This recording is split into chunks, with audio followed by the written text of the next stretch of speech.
Shereen, welcome to the podcast. Thank you. So I was trying to think of this before we got on the call today, and I was like, we've known each other a really, really long time. Like I think you and I met. So your sister, Lamore, is my age. We went to school together, and so I guess I met Lamore in kindergarten. So that means that I've known you since you were what, like 3 years old? Something like Yeah, probably like when I was a baby. yeah, which is just insane. And it's been so great for me to see you just go throughout life and have this incredible career and just become this really amazing woman. And it's really special to me that we're getting to do this today. Thank you. I appreciate that so much. And I appreciate you having me on the podcast. So I think that I love speaking with mental health care practitioners on this podcast because it's just such a rich area to explore. And there's so many different approaches to mental well being and mental health care. So you're an art therapist, which is super cool. Did you always know that this was something that you wanted to do? Yes and no. I always knew that I wanted to be in the helping field. I didn't know in what capacity. At a young age, psychology was sort of like the only thing that was familiar to me, like becoming a psychologist. And as I grew up, I learned about the different realms of psychology, psychiatry, or social work, being a licensed mental health practitioner. As I got older, I also learned about, the state-based titles and requirements. And I started to feel like it was all a bit too clinical for me. I've always enjoyed the creative realm and not having to be so bogged down by diagnoses and filling quotas and doing things according to like how it's quote unquote supposed to be done. So when I discovered that art therapy was a field, I was super excited because it provided a space where I could be a part of the helping field without having to be so by the book. I love that. And I totally get that. I think for me, I grew up with the other side. Like my mom is in the holistic healing arts. And so I think I grew up around all the alternative medicine stuff. And then when I came time to do my own training, I was like, I want the super clinical, like I want the other side, not in a rebellious way, more just in a way that for me, like I'm equally left and right brained. Yeah. Like I like having both. And I mean, I'm super type A. I love structure. Let's be real. And I was so for me, I think because I grew up with so much of like all the other stuff, like aura healing and like energy work and meditation and crystals. Like I was like, I want to know about the biochemistry stuff. Right, like give me some structure. So what was your career path like then? Like once you kind of knew that you wanted to do something that was more in the creative side, what I mean, was there a clear path for you? Or did you sort of just find your way there over time? So I very consciously took time off after college to make sure that whatever route I took, like as you said, there's so many different tracks one can take when you enter the mental health profession. So I took time off, knowing that I would eventually have to go to grad school to really explore different career options and to work in different environments to see what fit best. So I worked in foster care, I worked as a preschool teacher, I worked in shelters. I worked with families, with individuals, just sort of exploring options across the board to see what worked best.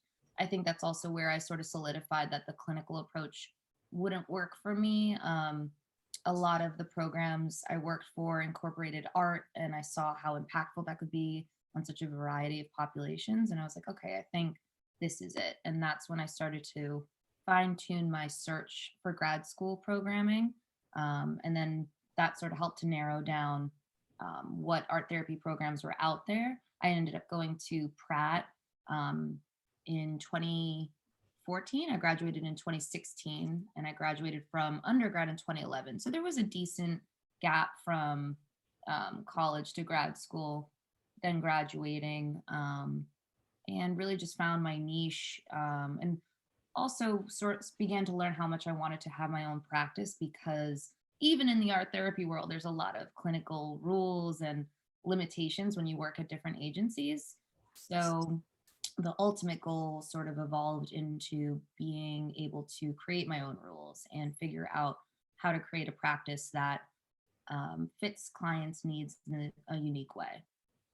Love that. And so for someone who's not familiar, can you describe a little bit of what an art therapist does? Yeah. So, art therapy is basically the combination of traditional talk therapy with creativity and art making to help process complex emotions and also practice healthy forms of expression. So, art therapy is really helpful to identify and express complex emotions.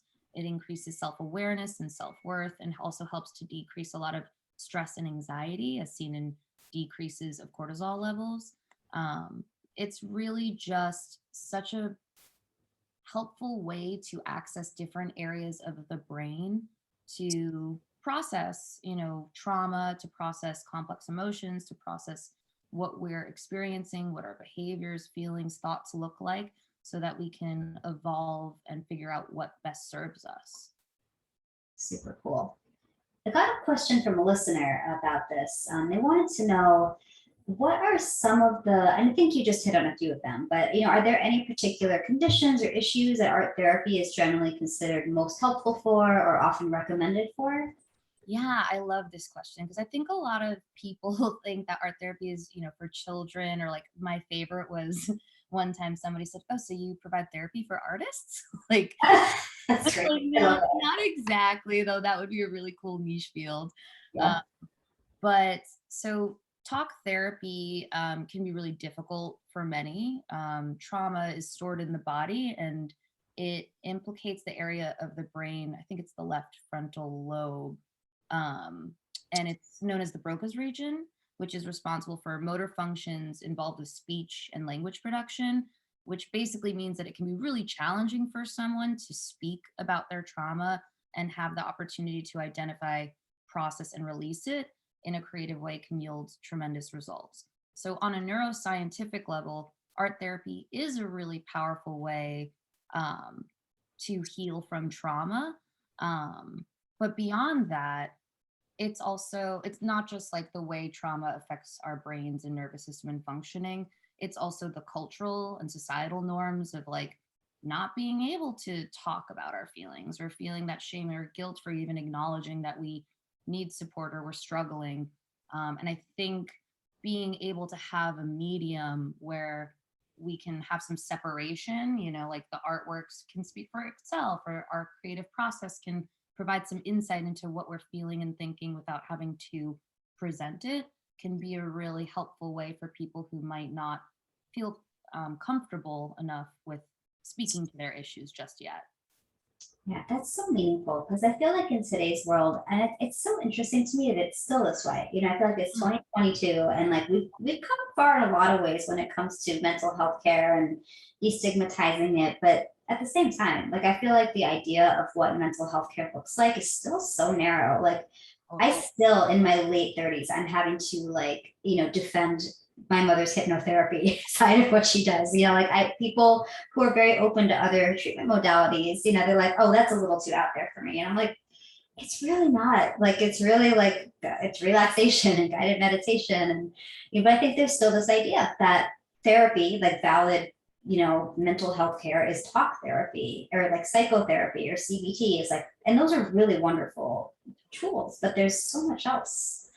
Absolutely. And it's like, what you spoke to earlier, you were exposed to all of these ideas and different forms of therapy at a young age, but you still wanted something different. And I think that's great. Like, I don't think there's anything wrong with being offered an array of options and being able to choose what's best for you. I do think it is frustrating and disheartening when people think like, oh, this seems a little hokey or out there. Because it is, interestingly enough, very interrelated with neuroscience and a lot of physiological awareness, which I love.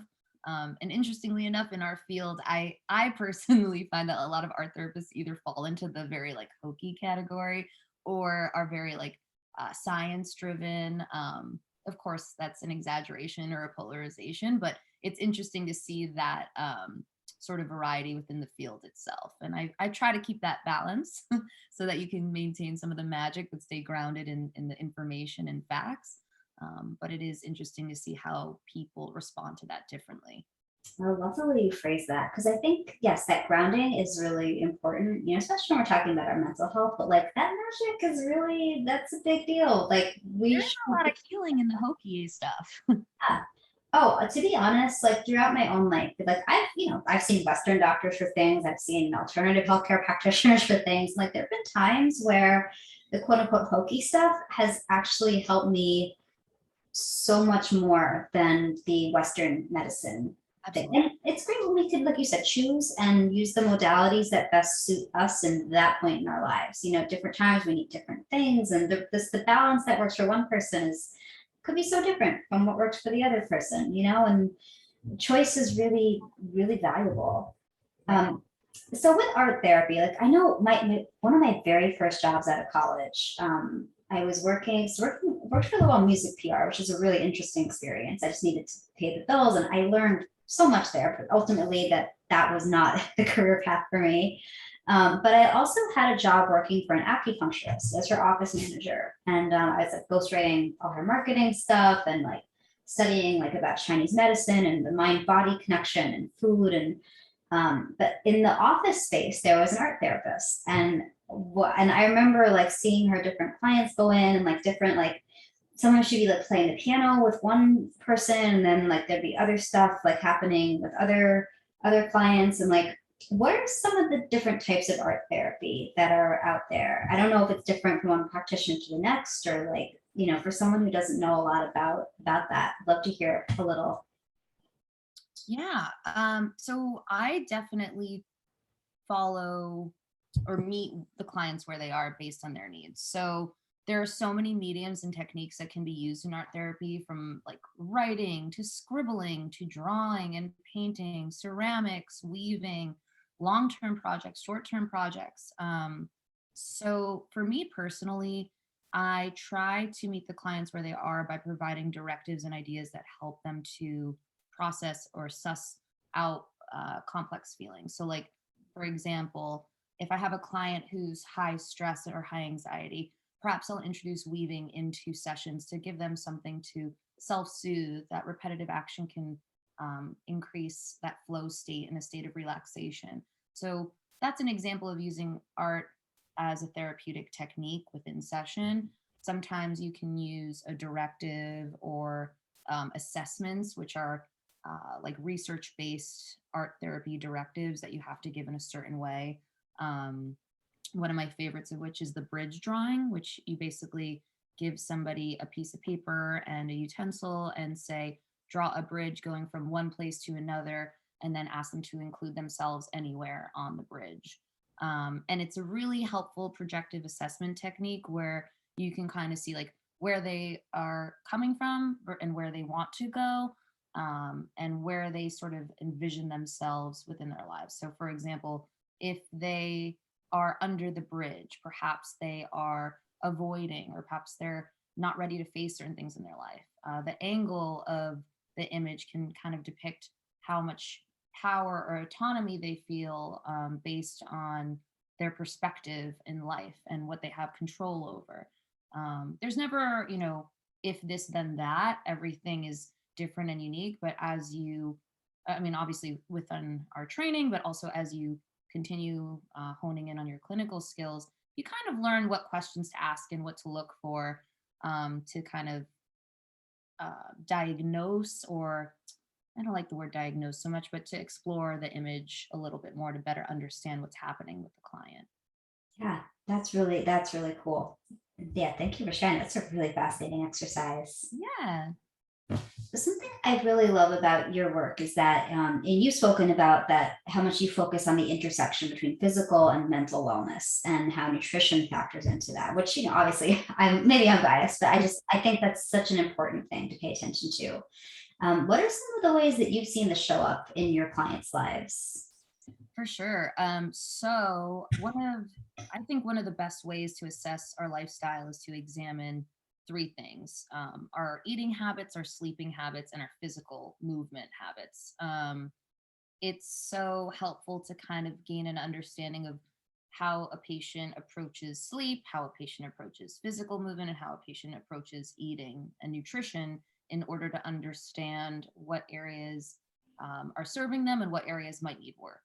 So there's a lot of interesting correlations there. So, like, maybe a super obvious one is when you're experiencing severe depression, it might be really hard to food shop or plan, or, you might be ordering in typically unhealthy foods.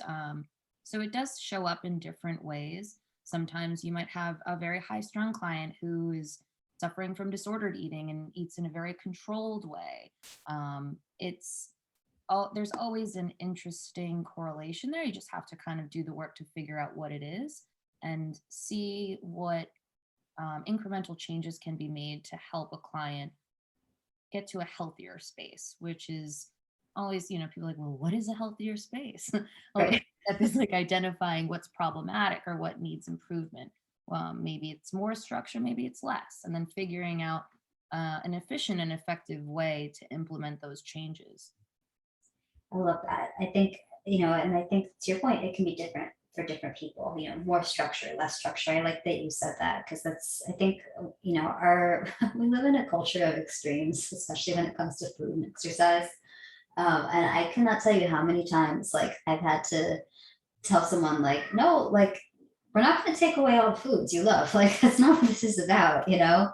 It's really about finding a balance for somebody, with where you're eating lots of nourishing foods that support well-being, but that you're making room for pleasure as well, because that's also really important. Yeah, and really being aware of the nuance and unique needs for each person because it is so different, and even I love, I'm the type of person who, like, I don't really eat breakfast often. And people are like, it's the most important meal of the day. And it's like, well, in a lot of other cultures, they don't have breakfast. They actually have small meals throughout the day or one large meal in the middle of the day and snacks throughout. Like, there is no one correct way to do anything. And I think that's one of the first things that clients need to unlearn because there's a lot of expectations of what it should be or how I should function. And to unlearn that and then, relearn or allow yourself to relearn what works best for you can be a really difficult process with food, with how we communicate, how we express. Like, there's so many different quote unquote rules we follow that are often invisible, but also so embedded in us. Yeah, and I wish I could remember who to credit this to, but that expression of like, we end up shooting all over ourselves. Yeah. It's like, and then, companies make money from that because they're selling us things when we're in that mindset. It's a big cycle. Yeah, it's true. And it's very hard to disentangle from that because it's like within our culture everywhere. But it's so important to kind of learn what your body needs and to learn how to listen to that. Yes, that self-trust piece is like, I know so many people struggle with this. And I think, it's very human to struggle with that. Like if you're having a hard time trusting yourself, like it's not that there's something wrong with you. Yeah. It's like maybe you just need a little support and understanding how to trust yourself better. Because, we live in an environment that profits off of us not trusting ourselves, whether that's related to food or exercise or other aspects of our well-being, our medical choices, all these things. It's really, it can be scary to like feel it, to own your own, to own your body, right? If you're so used to not, and to really listen can be really scary if you spent your whole life being taught to tune it out or to try to like beat it into submission. Absolutely. I think a lot of people never were afforded the opportunity to learn how to do that either. Like, we are also, we exist in a very, how do I describe it? Not military-esque, but like, you go to school and you sit and you listen and you do as you're told in so many arenas of life, and you kind of shut down that part of you that is yearning or wanting something different. And to be able to learn how to listen to your own needs while also feeling comfortable enough to break the norms that say you're not supposed to do that can be very overwhelming. Man, I remember even as a kid, my mother loves to remind me of this. When I was 12, we had a teacher who would get so mad at us if we wanted to use the bathroom. And like, I was so terrified of having to pee during her class, I stopped drinking water. And I got like super dehydrated. And my mother still has to remind me, she's like, is this that time when you were 12 and you stopped drinking water because you didn't want to have to go to the bathroom in class? You know, it's like that's a good reality check for me with stuff. Like, because I think there are adult versions of that where we deny ourselves things or we tune out our needs because, you know, we don't want to ask permission or we're scared of, you know, some imagined authority figure like telling us, you know, we're wrong for listening to our bodies or our hearts. And it's dumb as shit, right? Like we should not be wasting our time with that kind of BS, but like we do, you know, because that's what we've been conditioned to do. Yeah, and it's so hard to notice that you're doing it in the moment because you're so concerned with oh, cute. Yes, a little cat butt. It's hard to be aware of what you're doing in the moment because you're just trying to survive, right? Like you're just trying to fit in or live your life or, make things feel normal. And sometimes that desire to fit in or to follow the norm supersedes our ability to give ourselves what we need. I want to talk about triggers for a moment. You know, I feel like this is a word that we see all the time now. You know, it hasn't quite gotten like overused yet. But I think it's a very real thing, you know, and there's so many things that can trigger us, you know, emotionally, psychologically. And I know something you've spoken on is about how psychological triggers can be connected to unhealthy eating habits. And I'm sure you've seen it work the other way too, where unhealthy eating habits can have an impact on someone's mental and emotional well-being. But you know, are there any examples that you found really just stood out to you of, you know, how this can show up for people, or something that you wish people knew about this connection? Definitely. I think that I often try to express to my clients the sort of one of my favorite quotes from Hippocrates is let food be thy medicine and thy medicine be thy food. And oftentimes when we're triggered by different things, whether it's an argument with our partner or family dysfunction or a bad day, food can kind of be our comfort. But sometimes what's comfortable isn't good for us. So being mindful to use food as a means to provide comfort, sure, but also to provide us with nourishment and what we need, and being really mindful and intentional about that. Of course, that's so difficult because it's riddled with a lot of other issues, right? There's a lot of messaging to young people that you have to be really thin and look great. So it might be hard to allow yourself to enjoy food, or you might have had a very controlling parent that made you feel guilty about eating. Maybe you come from a family where it's all about food and you eat a lot, and having that regulation is really difficult because it's what is comfortable or known to you. So I think the interesting thing about triggers is really stripping away the layers of it because it's internal, how we uniquely internalize different things or individualize them, then our family system, parents, siblings, then our cultural system, societal system, and then like the global messaging that we sort of receive of how we should look and how we should eat and function. So I hope that answers that question, but it's kind of hard to unpack triggers because there are so many elements to it. And, the same trigger can affect two people in such different ways. Oh, very much so. Yeah. No, you know, that's something that I find really interesting about the work I do is that I can have, you know, back-to-back sessions. We could be talking about the same topic, but the perspective of each person is completely different. And I mean, I think that's why it's really helpful for someone to have the opportunity to work one-on-one with a licensed practitioner, because it's like, yeah, you can go on social media and look for help with something that you're struggling with, but like, you know, to really have someone like sit down with you and talk through all your stuff and let you kind of unpack it with them, like it can be super helpful just Mhm. to have that time and attention instead of just trying to consume media and try to fit yourself to what you're reading or listening to or watching. Absolutely. And I think one of the best elements of working with somebody one on one, if you have is if you have a practitioner that is very challenging, but in a safe and respectful way, of course. But like Uh, being able to, like, sometimes I have clients that think that they're doing things that serve them, and I have to be really strategic about helping them to disentangle that, or like asking the right questions to help them get there on their own instead of being the one to be like, that's not right. Cause then I'm just re-traumatizing them by, mimicking something that others have likely done in their lives, making them think they have to do things a certain way. So helping somebody to kind of disentangle how things affect them in their own individual way and then identify what they can do differently to serve them can sometimes be, like dismantling a bomb.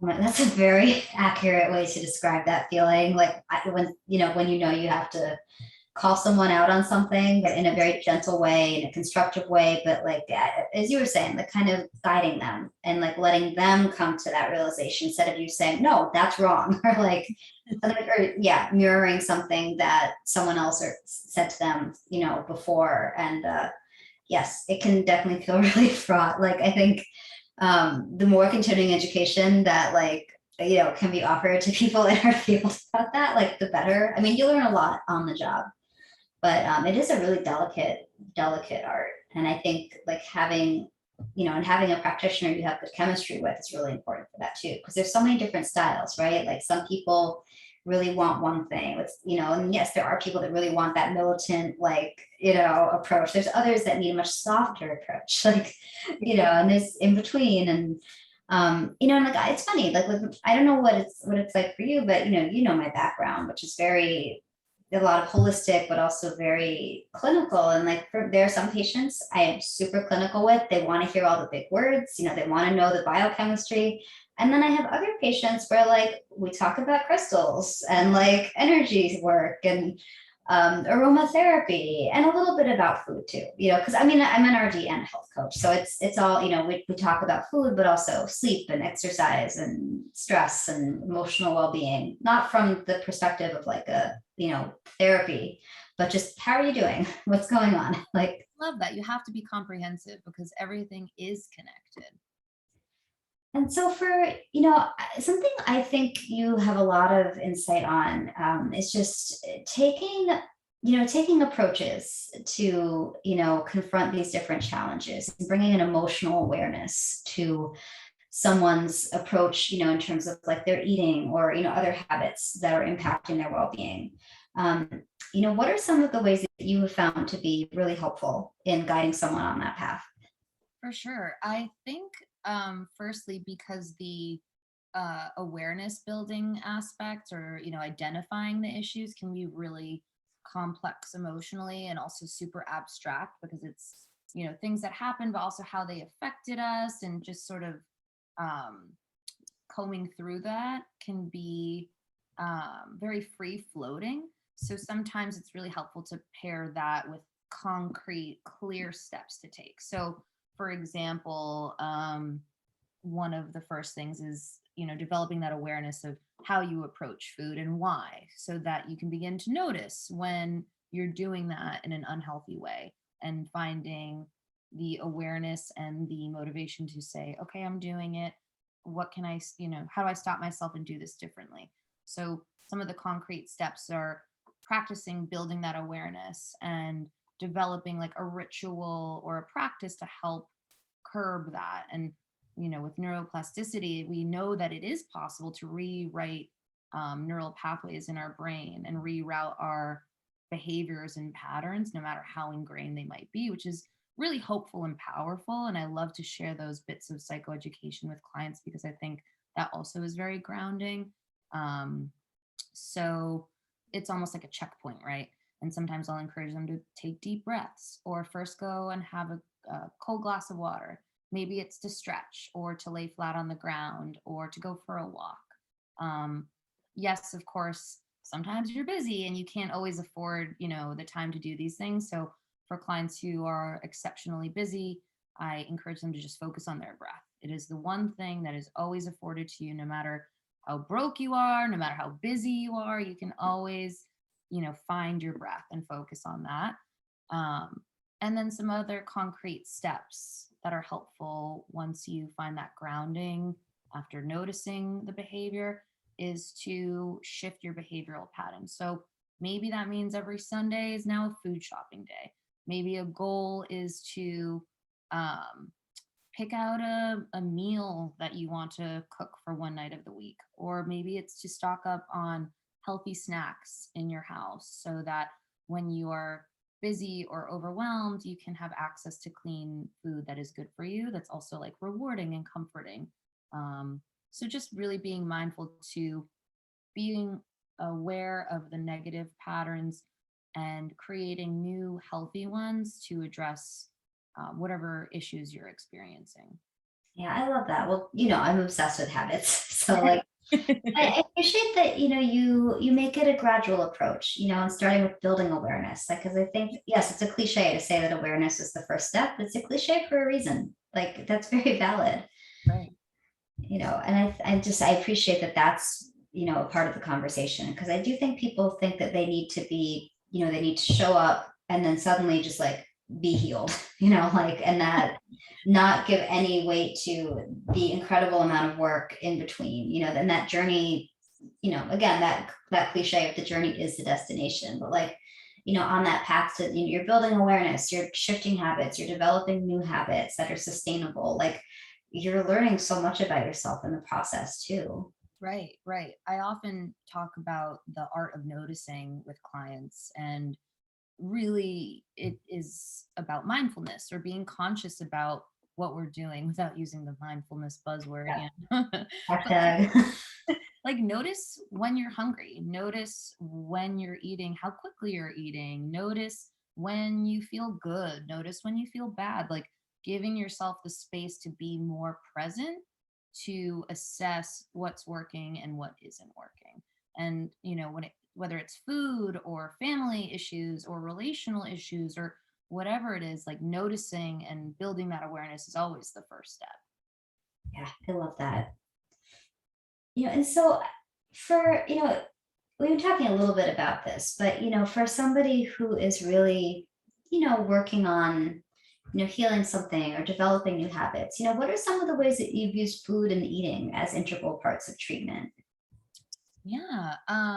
So creating structure is a really helpful tool in therapy, and that sometimes can be done in very concrete ways. So like, okay, your schedule seems to be clear on Wednesdays, maybe that's when you go food shopping, or maybe you go for a walk and go to your favorite coffee shop as a break in the day. Like really being mindful to utilize food, eating, taking breaks, engaging, disengaging, almost using it as like a prop or a tool for a more holistic sense of wellness.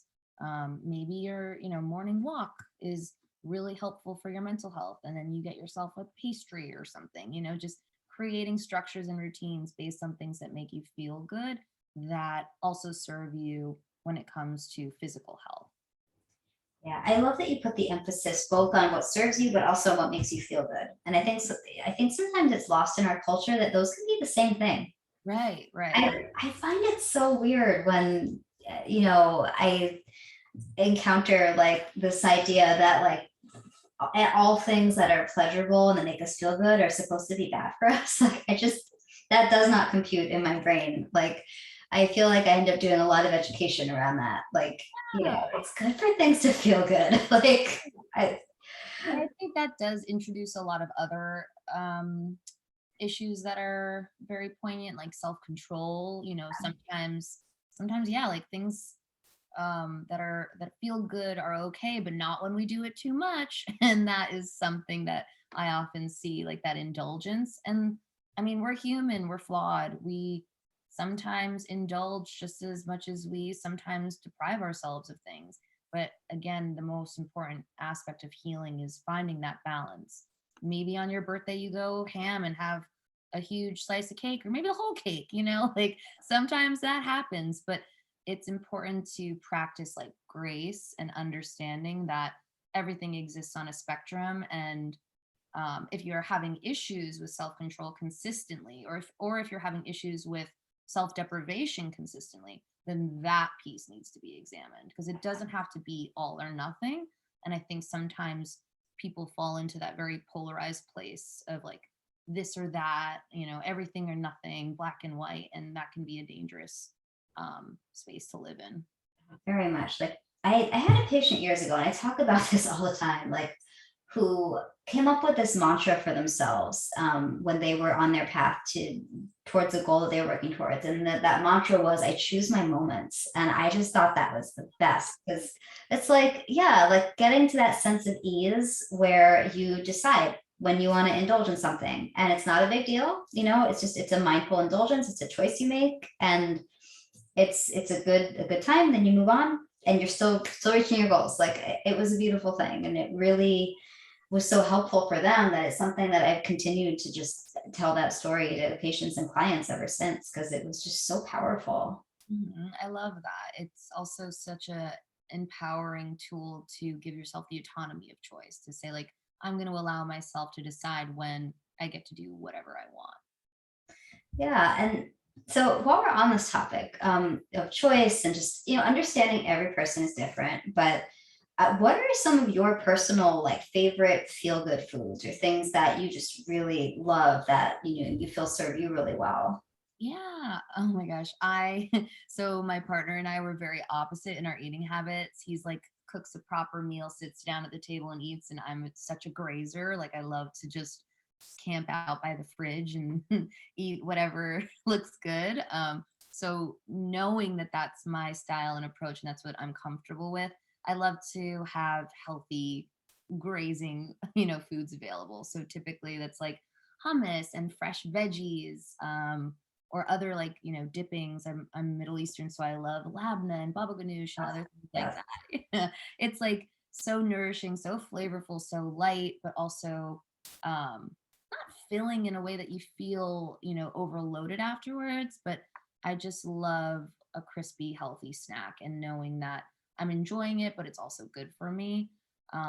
Also, being Persian, fresh fruit was like a part of every meal, whether it was breakfast, lunch, or dinner. So I love having fruits and vegetables on the daily, which thank goodness that was part of my culture because it provides comfort and is also really good for me, physically. Um, and also tea. Like I'm a big, or Persians call it chai. I love to have tea in the morning and the afternoon, sleepy time tea at night. Like it's a very comforting ritual and routine for me. Um, and don't get me wrong, I also love sweets. So, I'll treat myself with a cannoli here or there, or, just different things. But my go to preference when it comes to eating is to start with like a healthy snack and something grounding like tea, or I'm also like a big beverage fan. Like I'm the person who always has like orange juice, coffee, and maybe a cocktail when I'm having brunch. Oh my God, yes, I can relate. All the liquids. I just like I need to always have something to drink, like with me at all times. It's nice to have those options. Yeah. So that's definitely my regular approach.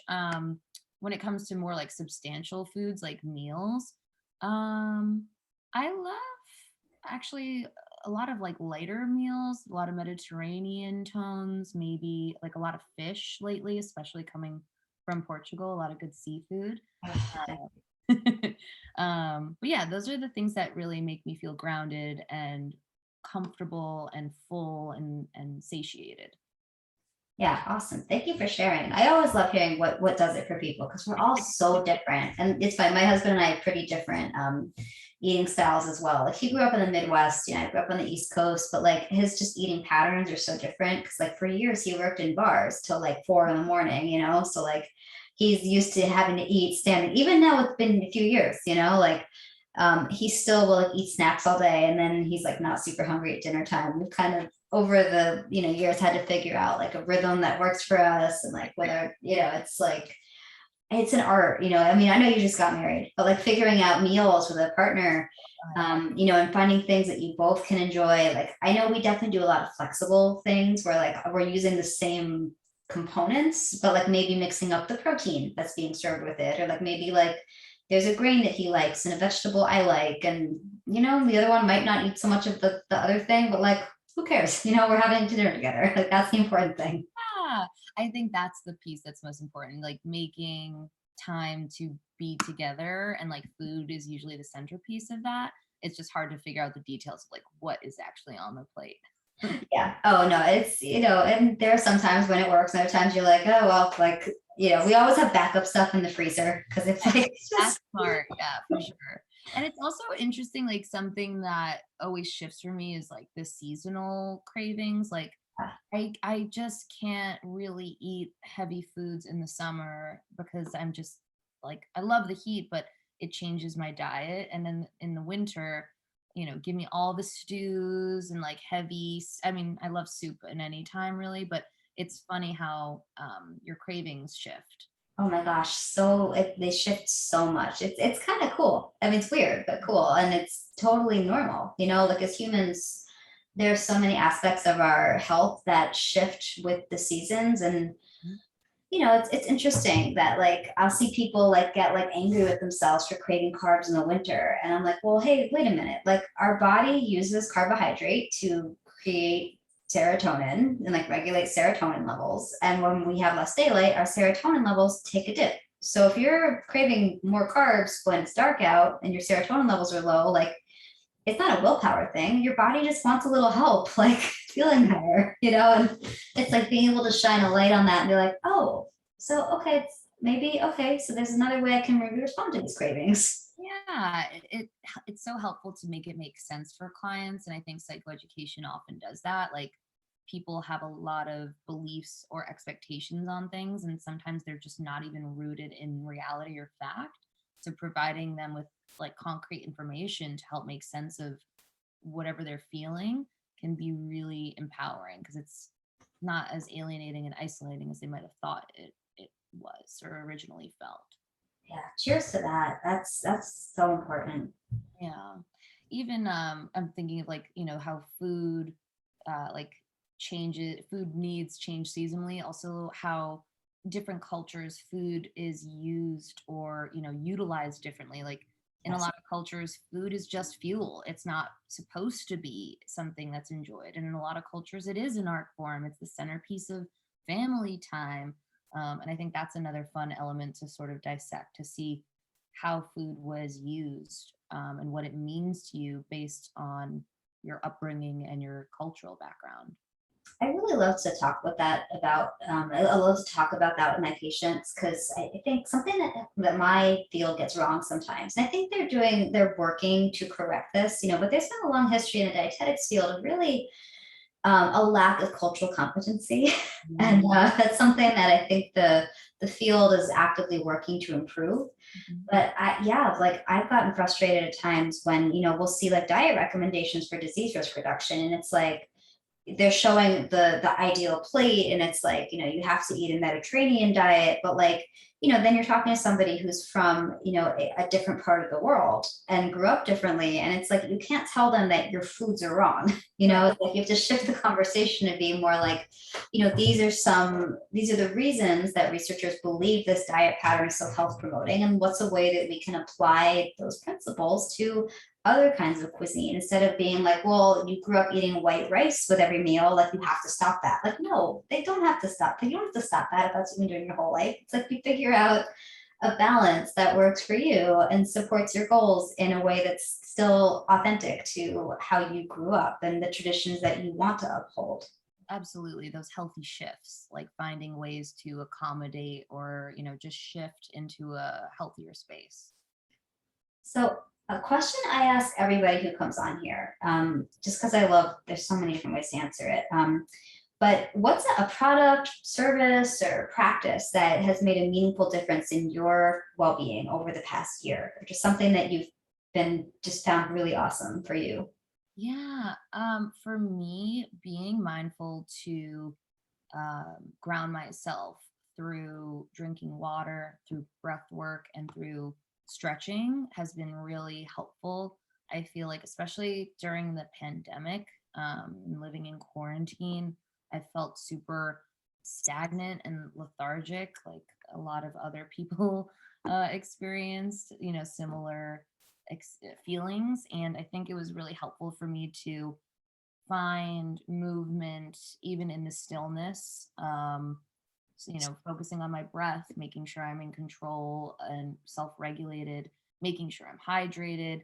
I actually like I brought my resistance band with me like on the flight, and I was so proud of myself. Like it really helps just like have a tool to help stretch. Yeah. As I'm getting older, I'm also noticing like the tightness in my body and how it becomes um, more of a necessity to stretch. Like I used to just be able to like wake up and go, but now I really need to be more mindful about making sure that I'm in my body and being present enough to notice what I need. And I think those three tools of just grounding myself through my breath, staying hydrated, and stretching helps me to be engaged and present.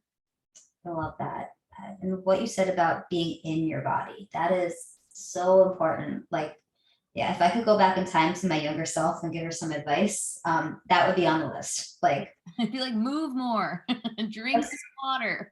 oh my God, the water thing for sure. And like, just like taking that pause to like check in and like actually like inhabit your body instead of being like your to-do list, right? Right, Like, right. That act in itself has been the most helpful thing. And then those three practices sort of, maybe it's a bit symbiotic, doing the check in helps me to do those three items, and those three items help me to check yeah, it's a cycle. It's a beautiful thing. in. Yeah.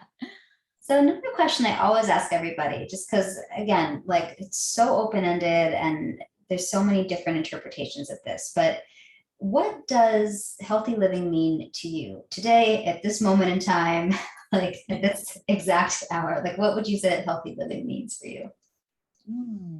I would say that healthy living to me means being mindful about what serves us and what doesn't, and building a sense of self awareness to discern the difference, while also building the skills required to make those necessary changes. So that like identification process, the shift process, and then figuring out the sustainability piece. Like, how do I make this a more permanent change?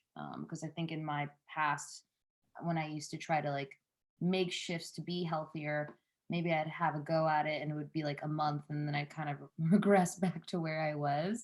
So I think that last piece is something that is more new to me, like building a sustainable practice, not just following a trend for a bit until I feel better and then stopping, but incorporating things or rituals, practices that truly make a difference for me. Amazing. I love that. Thanks. And if people want to learn more about your work, connect with you and Art Therapy Collective, what's the best way for them to do so? There's a lot of options. If you are on social media, you can follow me on Instagram at ATCBKLYN,